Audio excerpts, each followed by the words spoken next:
This is Josh Friedman behind the camera speaking with Luke Rudkowski of WeAreChange. Luke, how you doing? Stressed, tired, didn't sleep that well. Always very long days here at Bilderberg, always a lot of work, and also a lot to worry about when you're just trying to be a freaking journalist and do the job that a journalist is supposed to do. How are the police treating you here? Not well. I mean, obviously, I am a journalist. I travel the world and I cover stories that are important for the public. I am here fully funded by donations and tips from the user base. I was able to set up an international news organization that covers the news for the public interest. I'm here documenting what's happening, and because of this, I have been targeted, I have been harassed, I have been intimidated. Officers looked me in the eyes and said that they would physically hurt me if I am anywhere near the Bilderberg Group Hotel. They said this in order to put fear in me. And when the officer told me this, he also illegally took away my cell phone. He stopped me from recording illegally. He went into my hotel room, searched my hotel room illegally. Constantly, we are stopped from doing our job because we go through these ID checks that last about 15 to sometimes 30 to sometimes an hour, where they stop us and interrogate us, search our bags. So when they're doing this, they're ultimately treating someone whose job is dependent on the public interest as a criminal. I don't break any laws, I don't commit any illegal actions, I don't ever try to hurt anyone. Obviously, my career speaks for itself through everything that I've been doing. But they have an entire file on me, and for some reason they think I'm a quote troublemaker, or a quote criminal, or even a quote terrorist. I mean, the way I've been treated, it really is indicative to what is really happening here and how sinister and how just full of corruption this meeting really is. So yeah, it hasn't been easy. This is my first Bilderberg, and my observation is that there are two shows going on. There's the public spectacle on the outside with people getting arrested and chased around by the police constantly, and it's distracting everyone's attention from what's going on the inside. But the sad thing is we don't know what's going on in the inside. But I'm most interested in speaking to you because you've conducted, I think, hundreds, maybe thousands of ambush interviews or confrontations, and many of them have been with Bilderberg attendees. And I'd like to know, from those confrontations or interviews, whatever you call them, what have you learned about what's going on the inside? We know that they cannot publicly speak about this. How this group has this much control on so many powerful people, I have no idea. But What control do they have? For these participants, for these CEOs, for these kings and queens and prime ministers, to swear an oath of secrecy and an oath of silence, to never publicly acknowledge what was discussed and what was happening. There was one member of a Dutch politician who came out during the Copenhagen meeting about 2 years ago, and he gave statements and gave details to what they were talking about. They were talking about Putin. They were talking about figuring out a way to work a situation with him to resolve the problems that he's causing for the Western elite. Meanwhile, on the public agenda, they didn't have that. We know that the steering committee member David Jan of the Bilderberg Group previously made statements during interviews that yes, this group has been responsible for creating the euro. We also know that other Bilderberg members who previously attended also made statements about just the sheer importance and the decision-making that has been happening here. John Kerry, even the New York Times fact-checked and sourced this. The New York Times reported that John Edwards was selected to be vice president for John Kerry in the U.S. presidential elections because of his speech at Bilderberg. So obviously decisions are being made. We're hearing a lot of the members say, no, there's no decision made. Obviously from all the sources, from all the documents, from all the leaks, from all the people even speaking about this, obviously it is. I mean, just a few years ago, when I was doing this, about 10 years ago, the media And some of these guys would say it doesn't exist. Bilderberg? What are you talking about? It never exists. And I used to be out front of the Bilderberg group. I was like, look guys, this is happening. And the mainstream media would go on and say, no, you're crazy. This never exists. This never happened. Nothing bad is happening there. They're not making any decisions. Obviously, we know if you look at the evidence, they surely are.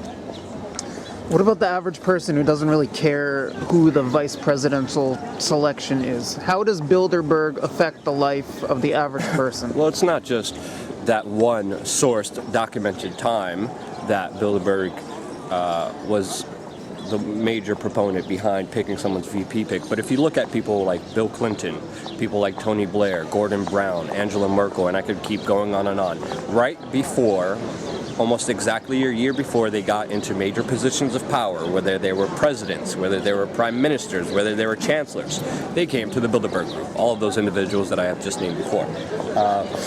Obviously, it's a hugely influential group. Obviously, they are making decisions that will affect the way of life for all of us. And they have the power to do that, especially when you have artificial intelligence companies there, especially when you have Google, LinkedIn, Facebook executives there, meeting with the military-industrial complex, meeting with BP, Goldman Sachs, the IMF, the World Bank, all colluding with your public representatives that are supposed to represent you, paid for by the tax dollars to put on this security theater. Obviously, this is something that should be generally important for everyone if they care about world events, if they care about their own life, their financial situation, their health and well-being. This is incredibly important. What is the agenda of Bilderberg? Not what they print on their press release, but what their ideological goal is. Well, the best way to kind of formulate that is by looking at a lot of the members and seeing what is kind of congruent, what ties them all together. And obviously a lot of them are self-interested. Obviously a lot of them do care about power, money, wealth, and control. Obviously they want to consolidate that, and the easiest way is to do that with free trade zones, with globalizations, with the TPP, making sure the United Kingdom stays within the European Union, to consolidate as much territory, as many nations, as much power under one branch of government that they could have easier influence over because it takes less people to govern. That seems to me the general kind of theme that binds all of these people together. And obviously, if you're self-interested, which, I mean, we're talking about Goldman Sachs here, companies like HSBC, you're self-interested for your stock owners to profit and benefit, you're only going to be looking out for yourself. But now with the collusion of all these other forces and all these other powers, including the media, which is also in attendance, you could have a lot of sinister, you could have a lot of decisions made that will impact the world in a grand scale. If they are indeed trying to set up a world government, what kind of government would this be? What kind of economic structure? Are we talking capitalism? Are we talking socialism? Well, what are we talking? Well, I can't speculate on what ultimately they want, but I could see what's happening now. And in the United States, it feels like there's crony capitalism and socialism for the few, the elite, the rich. That's why there's subsidies for companies like Monsanto. The military-industrial complex gets checks for doing absolutely nothing just to stay in business. Lockheed Martin gets a check from the federal government for doing absolutely nothing. There are tax breaks and incentives and ultimately banker bailouts that take away money from the people and give it, siphoning it off in their, quote, legal ways, with them changing the laws in order to make them more rich, more powerful, and of course that would give them more control, since that is one of the major forces in this world. So it's hard to define exactly what we're living under, what they want, but obviously it's not where the individual, the human being, has national rights, has sovereignty, has freedom, and economic opportunities to pull themselves up in this world. That's their enemy, because a lot of these individuals, self-interested once again, want power. What do you think is the future of Bilderberg? Is the group going to gain power? Is it going to fade away? What's going to happen? I don't know. That's impossible to say.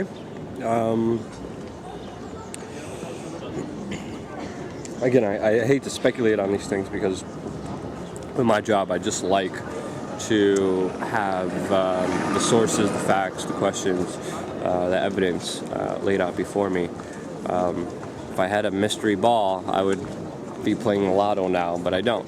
Well, I think you have an impact on their future. You seem to be spearheading a movement that's opposing them, whether it's journalistic or in Well, I terms of don't protest. even like the word opposing. It's more about just shining a light and trying to bring some open dialogue, trying to bring some transparency, trying to bring some accountability to what is happening inside of there. The mainstream media for many years has, at large, mostly ignored these meetings. And I think ultimately it will be the rise of alternative media that will decide the future of Bilderberg. If the alternative independent media, people who are supported by their viewers, people who donate to them, if they could individually go and have a huge impact and to cover these topics and gain a huge audience and a huge following, it would be a lot more difficult for these guys to do what they do. All right, what does the future have in hold for you? I'm optimistic. I always know that we are the ultimate creators of our destiny. I know that I decide what happens in life, and I know that right now I feel like I'm in a really, really good place, in a really, really, really good direction, where I'm able to live a totally free life with no controls, with no strings, with no one telling me what to do and what I can't do. I could report and document anything I want. I've been doing that for a number of years, and it gives me a lot of freedom to live a very exciting life, to live a very beautiful life. There's a lot of ups and downs. Sometimes we get physically threatened to be beat up. Sometimes we get thrown in jail. Sometimes we have to make sure we don't get assassinated in Venezuela. We have to go to the doctor after we came from Fukushima, after being inside on the no-go zone. My life is also going to be impacted because of 9/11, because of the air quality and asbestos that affected me as well. So I'm just trying to make the most out of it, and I'm pretty happy about the way it's going, and I'm really excited about the future. I see really amazing things. We're ultimately in a time right now where we're living in the best time in recorded human history, especially when it comes to crime, when it comes to murder, when it comes to wars, when it comes to education. All the numbers with just the greatest existence that we could have in a recorded human history, it's right now. All the bad numbers are going down and all the good numbers and statistics are going up. So I see unlimited potential in beauty and freedom and sovereignty for all these individuals and everyone. Thanks a lot, Luke. I'm very impressed with your work, and I wish you a long, healthy life. I don't know if it'll be long, but it's definitely exciting. Thanks.